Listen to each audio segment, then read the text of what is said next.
Hi there, it's Alt Tim, and today's video we're doing the beginning bit for the battle report for Silver Bayonet for mission scenario for our first group of missions we're doing for the Silver Bayonet.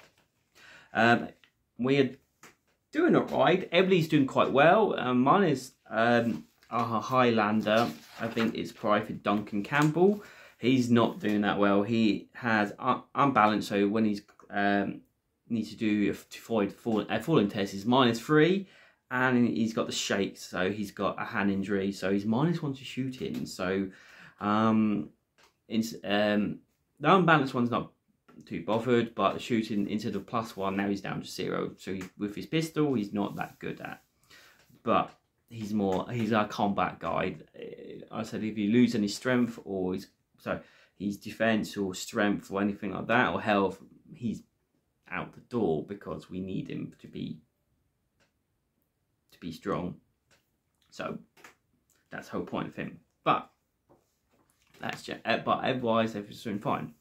We're saying we are doing the last scenario for the solo campaign in this book, and the last mission is called The Last Mile.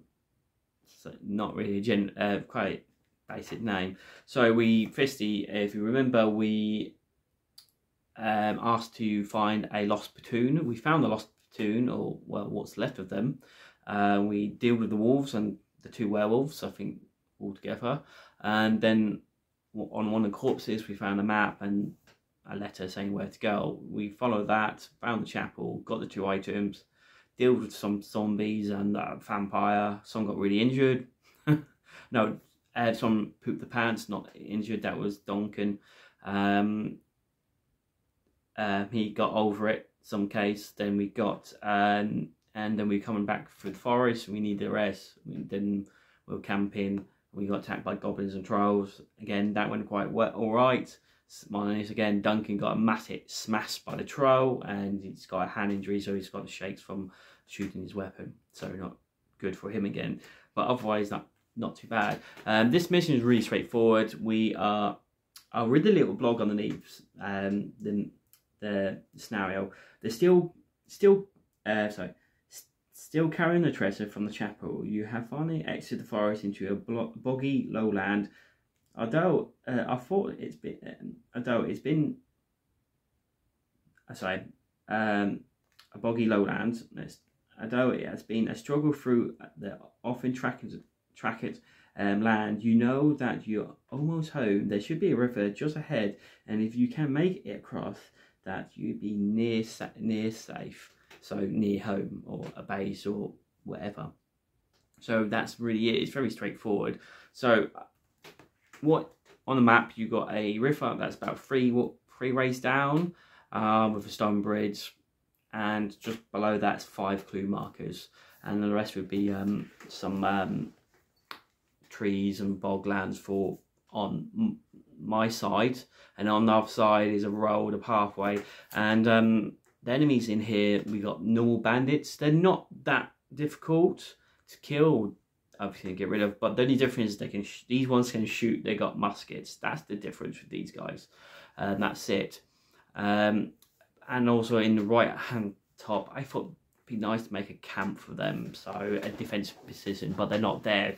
It's their camp. I thought it'd be quite nice and different way to do it. The whole point of the mission is to get off the board on the other side, and the only 2 ways to get across the river is the bridge and this little fork on the left hand side, the one when I'll be filming, the one closer to the camera, and that's it. Also, we have it won't be interesting if you've just been bandits. We have something called a black dog. If you know your folklore or any or shooting out stuff, you know a black dog is something like a spirit of an evil creature or something unholy. It depends what folklore you follow, because it's different for, I think, across Europe, England, I think China has their own type of black dog, and over America as well. So it's very similar in some ways, but it's again something different, because this is more European, because we're in Europe. It makes more sense. And they are quite nasty. They have a lot of special rules. They can move through. They can go straight through cover. If they hit you, they can do X more damage. They got, and then you can get 1 fatigue token as well because they ghost and obviously not dead. And when they hit you, like the vampire, remember you every point of damage you need minus that from your, I think your will test. Sorry, your courage test, not your will test. So same thing what the vampire does, it does the same thing. And the annoying thing is that only can take damage by a bless weapon. Generally, I have nothing that can give bless or hand out bless or has bless, but lucky enough, the 2 treasured items we found, the candlestick and the silver cross, count when you're carrying it, counts your weapons to be blessed. Lucky enough, we got both of them. The ones and also you have to specify who has the special items at the beginning, because of if they get off the board, you get more experience points. So if they die, they drop it, so you can pick it up and then take it off, because the whole point is to get off the board from one side to the other out dying. I will also say who's got each one. So one's a candlestick and one's a jeweled encrusted silver cross. The silver cross, who has got that, is Martin Harrison, our supernatural investigator.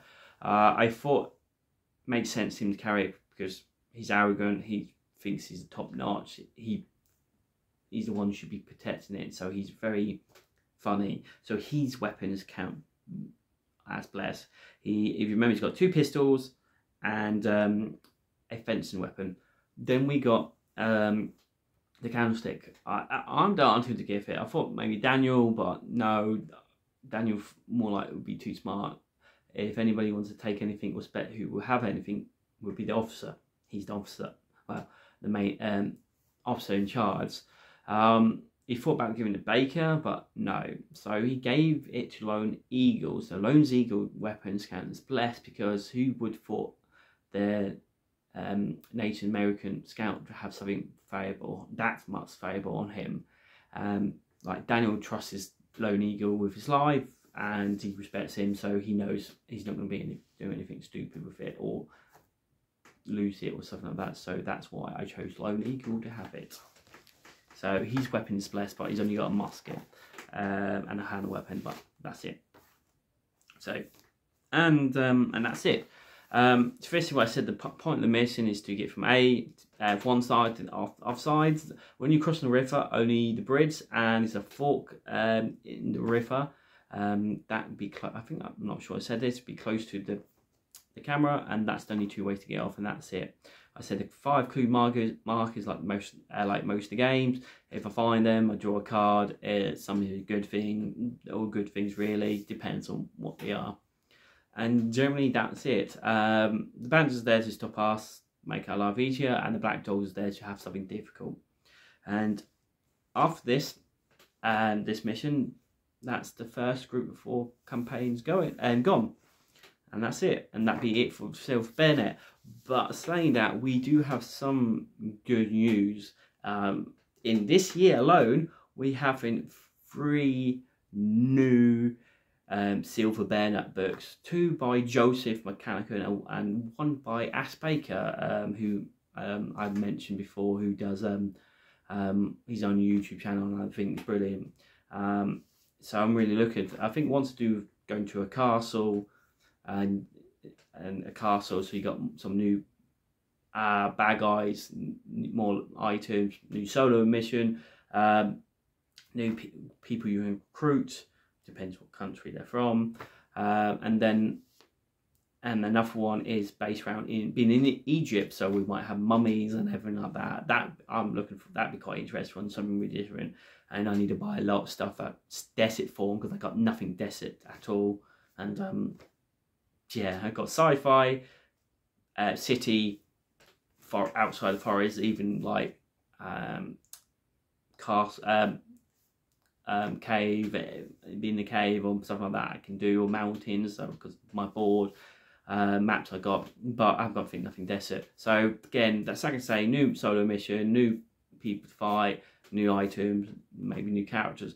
But Ash Baker, this is based in Canada, before the Napoleons, it's 180 to 12, when American independence has happened. They took over. Americans have pushed back the English to own America. Now, if you know the rules, they are fighting at Canada. Daniel, again, was born in Canada because he's officially Canadian.